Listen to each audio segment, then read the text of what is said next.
Welcome, lady and or gentleman, to the Spooky Chris podcast. My name is Chris Ringler. I am a writer, filmmaker, event coordinator, and all-around oddball. This is my wee little podcast. I generally try to do micro podcasts so I don't wear out my welcome. So, on this fun little episode, I thought I would take on the mantle of Uncle Chris and regale you with a story of a date gone awry and just an odd occurrence I had that was with... Both of these stories are more about other people in relationships than me, but I was there as a kind of third wheel.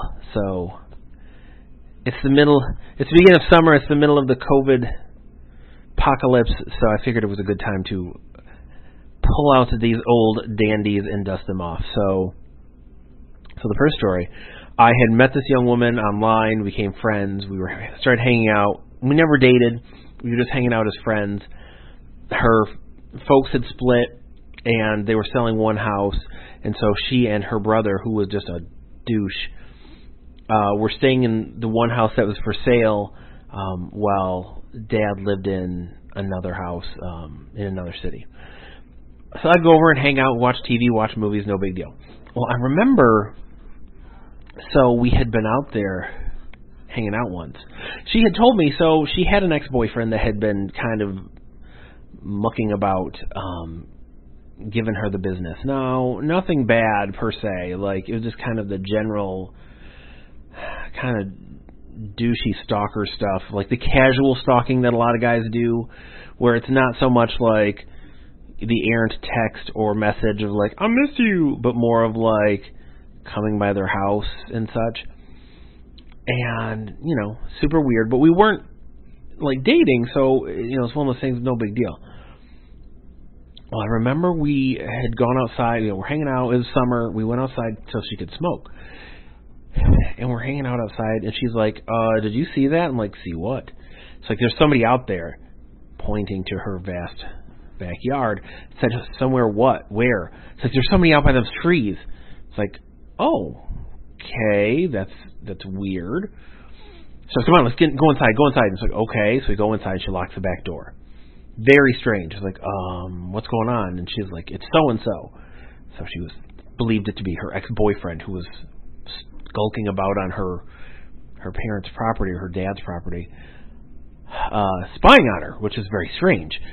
And so like, oh, that's very weird. So we're kind of hanging out, and she's getting super nervous and worried, and I'm like, crap, I left the windows down in my car. Now, back then, I drove a 77 Century. It was ginormous. I remember I have a friend, and she, laid down across the seat, and it was big enough for her to lay down across the seat because it was that big. She was just marveled about how big the car was. It was huge. It was literally a boat. I remember I got in a car accident with it and, just crushed another car. Thankfully, no one really hurt.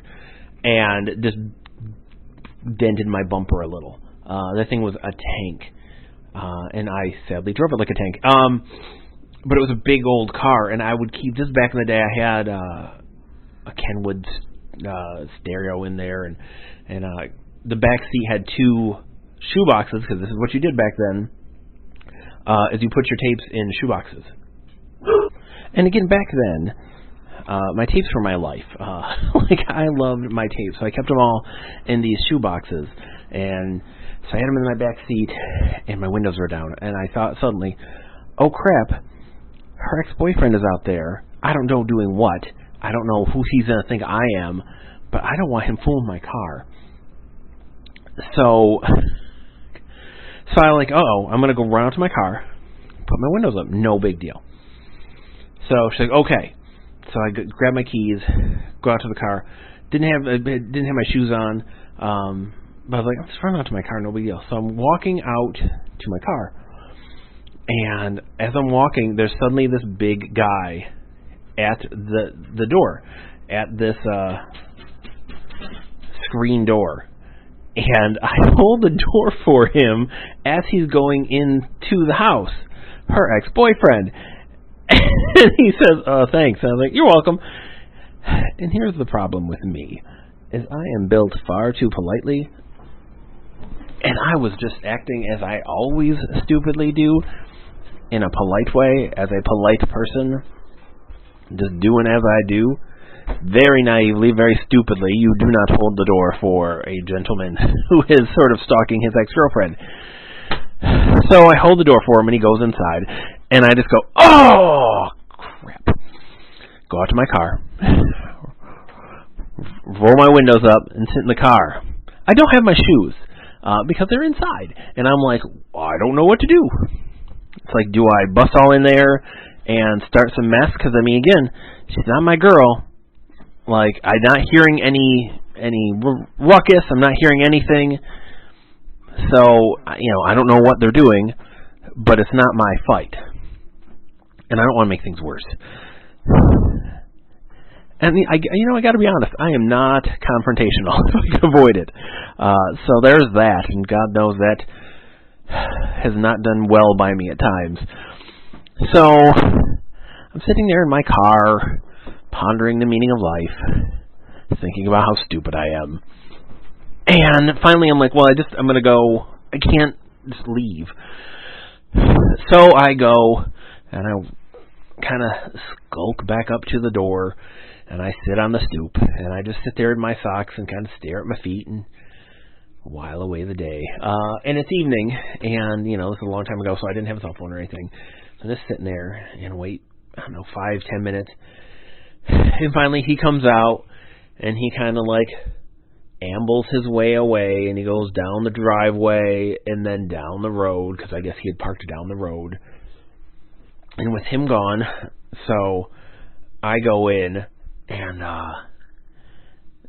she's upset, and she's crying, and he had come and wanted to see who the other person was, and thinking we were together, and I wanted to see who the other guy was, and it's so funny and stupid, because he was like, I could see why you left me for him. And it's a funny thing, because it's the first and last time anyone ever will, one, judge themselves against me and think that they are the loser on the looks scale, and two, would think that they have to try to win a girl from me. They're just not things that happen, or happened. And again, it was funny, like, so that was it too, like, he came and was stalking on her, and I don't know, it's one of those things, like, I don't know if they still had contact, they could have been emailing back and forth, who knows, and thankfully, so lucky, so lucky, in the way that only I can be lucky, that, nothing really bad happened. He didn't hurt her, it didn't get dramatic, he didn't get, scary with me, like, no big deal, like, so it was just one of those lessons learned, like, oh God, you're a stupid person, and yes, friend, I am a terribly stupid person, as that is a fine example. So my second thing, this was another young woman I met online, and I can't think of what site. I did the online dating thing like a madman way back in the day, early 2000s, late 90s, early 2000s.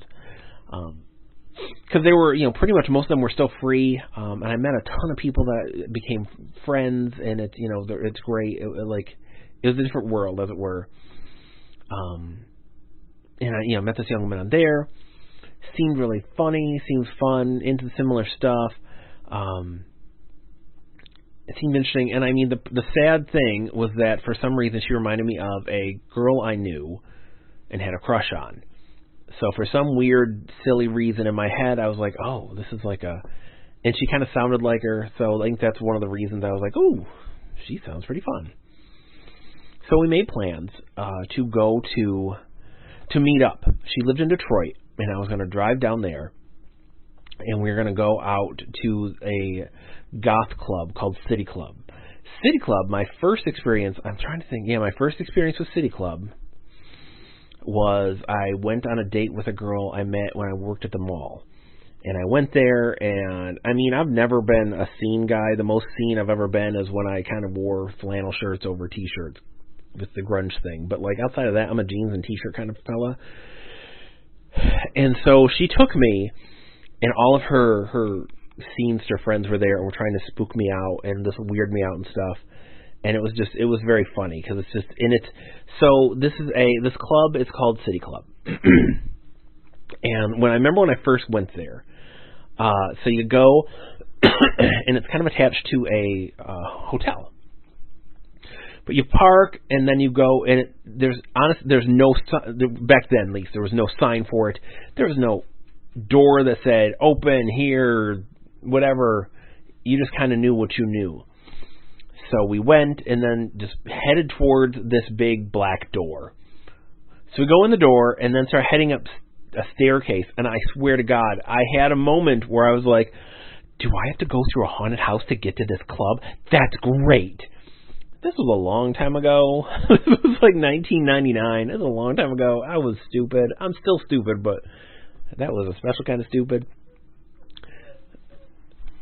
So you go up the stairs and then stop at the entrance to the club. And so there they pat you down and they ask you a bunch of questions and this and that. And I'd never been to some place like that they patted you down to make sure you didn't have stuff. And it was more drugs than anything else because a lot of folks were trying to get drugs in there. And it was not like any scene I'd ever been to before. You know, like there was a couple that whenever I'd gone, because I've been there, you know, many times by now. And it's funny, it's not my scene per se. It was just kind of an interesting atmosphere, and it was just some place to go. But there was a couple that would go there in vinyl, like full body vinyl outfits, like masks on and stuff. And I don't know. And in the summer, City Club would get like so hot, like had to be at least 100 degrees in there. So I don't know how that couple did it. But so you go in, and it's the dingiest, grungiest place. You'd walk in, and there's a bar, and they had old TVs, and they were showing old bootleg movies. And then you walk a little further, there's bathrooms. Walk a little further, there's like a couple like small little rooms. And then the big main room is where the DJ was, and they had like Christmas lights strung up, a third of them burnt out. And then a dance floor where goth kids would do the goth stompy dance. And then around the dance floor was kind of like a seating area that was like a ledge. So again, and the interior was all painted like that. That dance room was all black. It's not an impressive space. Maybe they changed it, but I think that was what the allure was. Is that it was that kind of a club that the kids. There was nothing really appealing to it, but that's why it appealed to everybody. So we made these plans. We were going to go down there and hang out, and I was like, okay, cool. I was very excited. I went and got her some flowers and got a 4-pack of her favorite drink, which was some kind of was Stewart's root beer or something. And I drove down there, and I had a cell phone by then, I think. Or I borrowed my sister's. I can't remember. Because I remember making a call on the way home. But I think my sister might have given me hers in case I got lost. So I go down there, and she lives in kind of a dodgy part of Detroit. Not like super bad, but just kind of dodgy. Like, again though, I'm also like, I grew up in the country. I didn't move to, the closest thing I moved to a city was when I moved out, and then I didn't really move to a city until I moved to downtown Flint. And if you haven't been to Flint, but Flint isn't the cityest of cities. Like, we're just now trying to put on city pants, but our big city days are behind us. So I didn't have big city experience. So I drove down there in the middle of the night, and I get there, and I get to the house. And she lived in this house, so I get there in a park, and I grab the stuff, and I go, and I'm trying to figure out where the door is, because there's a door downstairs, there's no lights on or anything, but then up this little staircase to a second, like a balcony, there's a light on and a door. I'm like, well, I'll just go up there. So I go up there and knock, knock, knock, knock. And I wait, and I hear voices like, oh, blah, blah, blah, blah, blah, blah. I'm like, okay, I don't know what's going on. All of a sudden, I hear the door downstairs open, and I hear, hey, and I kind of poke my head. It's like, hey, are you here to see so-and-so? I'm like, yeah. So I head down there. I'm like, yeah. Okay, you're here to see so-and-so? It's like, yeah. Okay, well, and I'm going to make a name. I'm like, well, Jeff's here. So if he asks how we know each other, just tell him that we know each other through Mark, okay? And then she ushers me in. Now, first thing, this turns out to be the girl I'm there to see. Second thing, not at all what she described herself to look like. Which, cool, but not what I was looking for. And again, cool, whatever. I mean, Lord knows, I am not what anybody's looking for. So I get it. The real crummy, screwy thing about this whole affair is that, so this guy she mentions, that I supposedly need to tell that I know her through someone else, that we're friends through a friend. That would be her ex-boyfriend. Quote-unquote ex-boyfriend, who she had broken up with. Ergo, the ex-boyfriend part. So, let's set the scene, friend. I am young and dumb. Drove down to Detroit to meet a girl I'd never even seen a picture of. Yeah, because here's the thing. She never sent me a picture. She said she didn't have a picture. She was a hair model or some such thing, and she didn't have a picture. No big deal. And I went down there to meet her for the first time. Not even really, kind of vague idea of what she looked like. Get there to find that her ex-boyfriend is there at the house. I have to lie to him and tell him I'm a friend of a friend. And and I just realized I've stepped into a very deep pile of poo. So we head upstairs, and immediately the ex is like, hey, what's going on? Does the whole tough guy handshake thing. And he's like on me and very suspicious, like, hey, how do you know so-and-so? I don't know what the heck the girl's name is. It doesn't matter. It super doesn't matter. Like, how do you know so-and-so? Like, oh, well, I know her through such and such. You know, like, oh, I know her through Mark. Oh, okay. Huh. It's like, oh, yeah, this is my friend Chris. Yeah, blah, blah, blah. So I sit down, and they're all talking. It's her and her ex and her roommate. And they're all talking and blah, blah, blah. And she goes to get ready. And it's so funny because the whole night he was pressing for more and more information. I was like, hey, hi, so-and-so, no, it's so-and-so. But, I mean, you could tell he knew the deal. What their drama was, I can't tell you. What my part in the drama was, I can't tell you. I just know that I was stupid to have stayed. So it takes forever for her to get ready and her roommate to get ready, and then we're all readied up. And guy we are calling Jeff is going to drive all of us to City Club. Great. That's just fantastic. So we go to City Club. And again, whole time, I'm sitting in the back, she's sitting in the front with him. Super third wheel kind of a deal. And it's just very awkward. There's a weird tension between all of us. And it's not like, again, I got terribly lucky in that whatever their drama was, he didn't try to start a fight or anything with me. He didn't start mess, which is, again, very lucky for me, because as many times as you hear stories of guys getting into fights over this and that, and it's, I got super lucky. So we go to City Club, we find our way in, and we sit down, and it's them to one side, and I'm sitting next to them, and then their friend goes off, and he's dancing, and I'm just sitting there the whole time. And I had been busted up with, like, this girl I was crazy about, and I'd been dating. She'd broken up with me, and it just absolutely obliterated me at the time. And it was a terrible, like, all of that just broke my heart. And it's like that whole situation, because I think it was even, I found out more depressing news afterwards, but I think this was in between that and finding out more bad news from it.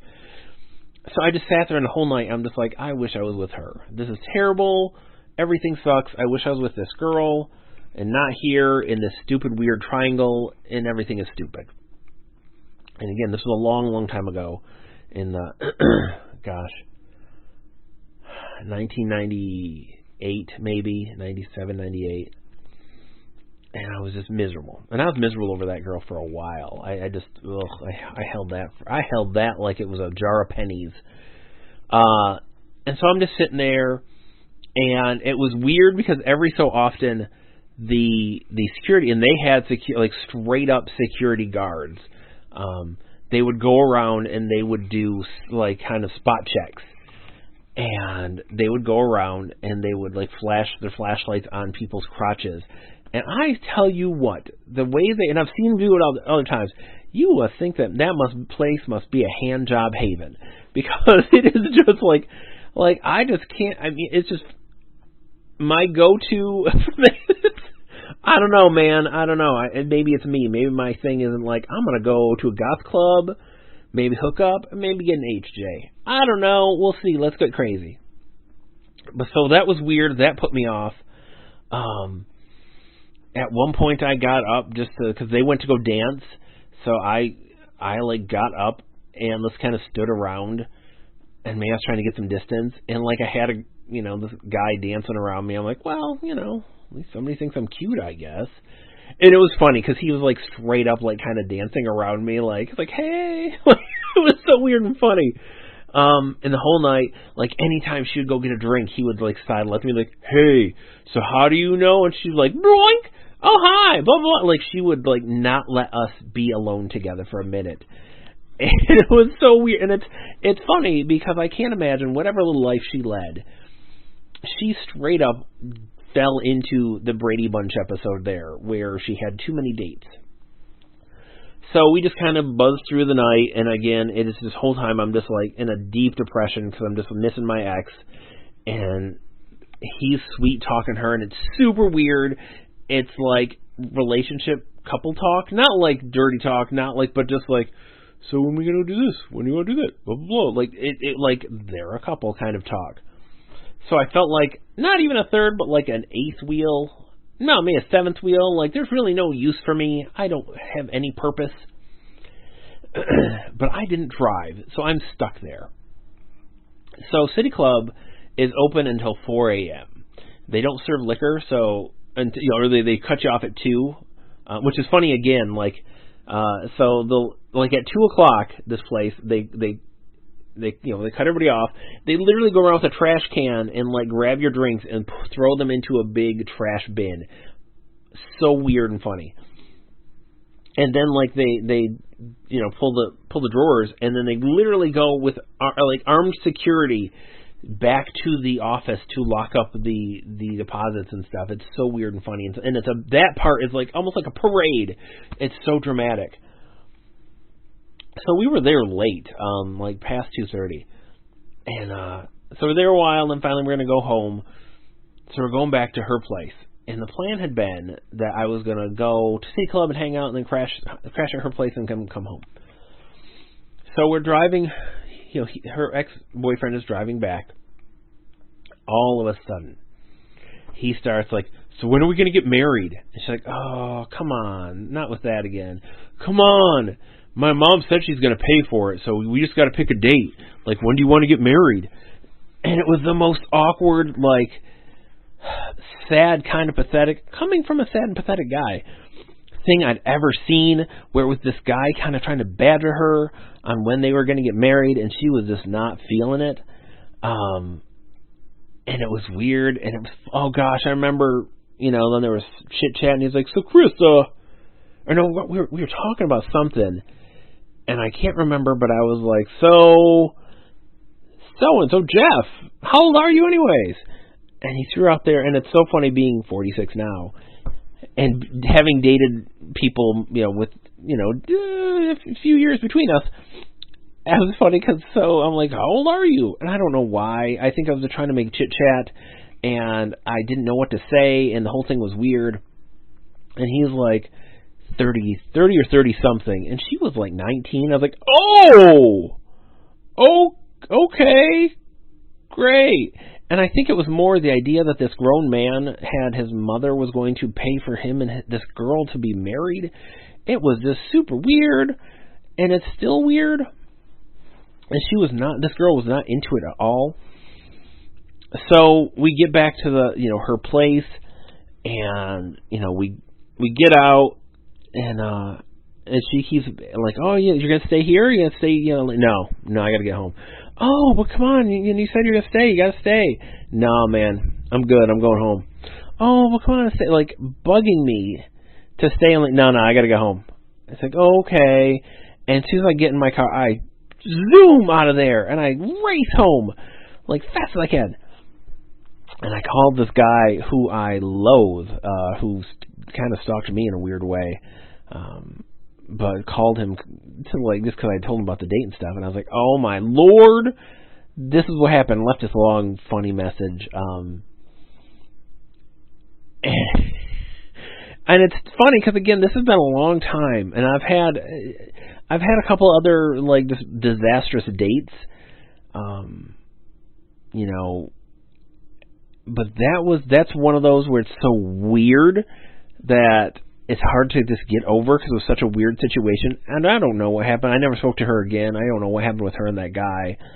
Maybe they got married and had kids. Who knows? Those crazy kids. Maybe mom paid for the wedding and now they're happily ever after somewhere. One can only hope.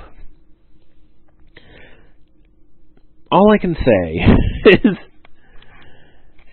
dating has always been very strange. And again, I'm glad I'm out of the dating game because it was always very strange. Because it's almost like you're leasing someone's time. You're renting to own. You know, you're sharing your lives and just kind of seeing how it works out and seeing whether or not you're going to emotionally move in together or if you're just going to move on.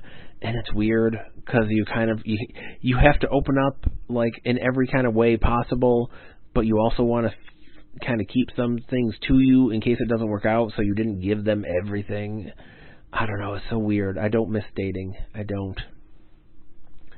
But those are my one dating story and one weird story. It's funny, like the last little thing, I remember going on a date with this girl, and it was the only time I've ever been on a date, and I remember I like literally declared, "This is the worst date I've ever been on." And she was so upset and taken aback by that. It was one thing where we went somewhere. I was like, "Where do you want to go?" "I don't care." Took her to a place. Immediately she hated it. I'm like, okay. Like, we didn't know each other.